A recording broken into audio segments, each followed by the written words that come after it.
Selamat hari Minggu. Tahukah saudara perbedaan antara pelayanan berdasarkan hukum Taurat dan pelayanan berdasarkan Roh Kudus? Yang satu hanyalah merupakan pantulan samar-samar tentang kemuliaan Allah, tetapi yang satu lagi memancarkan kemuliaan sejati dari Allah sendiri. Itulah pelayanan kuasa Roh Kudus.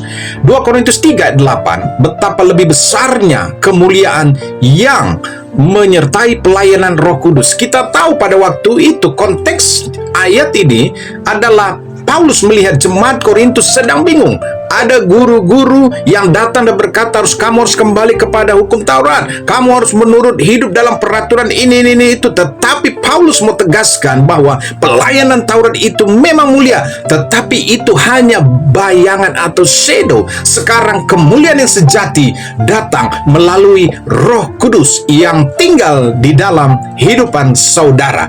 Pelayanan roh adalah pelayanan kehidupan.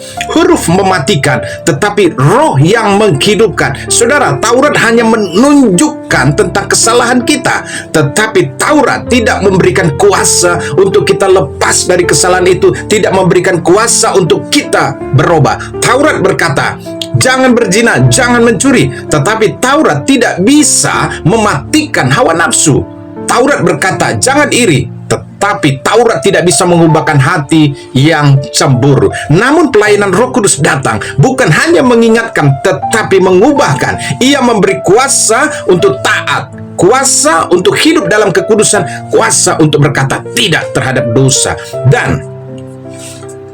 Dan pelayan Roh Kudus itu memberikan Anda kehidupan yang penuh kuasa dan urapan Tuhan turun atas hidupan saudara, sehingga dalam pelayanan saudara, sehingga dalam hidupan saudara akan mengalir kuasa, akan mengalir Roh Kudus, dan juga hadirat Allah turun. Saudara tahu, ketika hadiratnya turun, itu menghancurkan setiap sel-sel penyakit dalam hidupan saudara.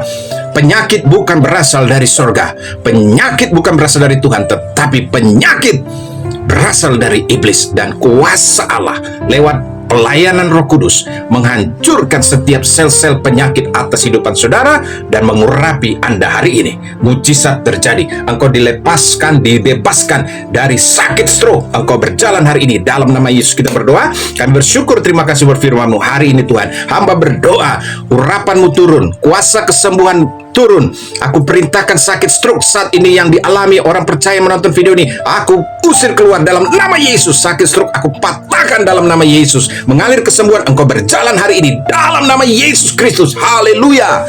Amin.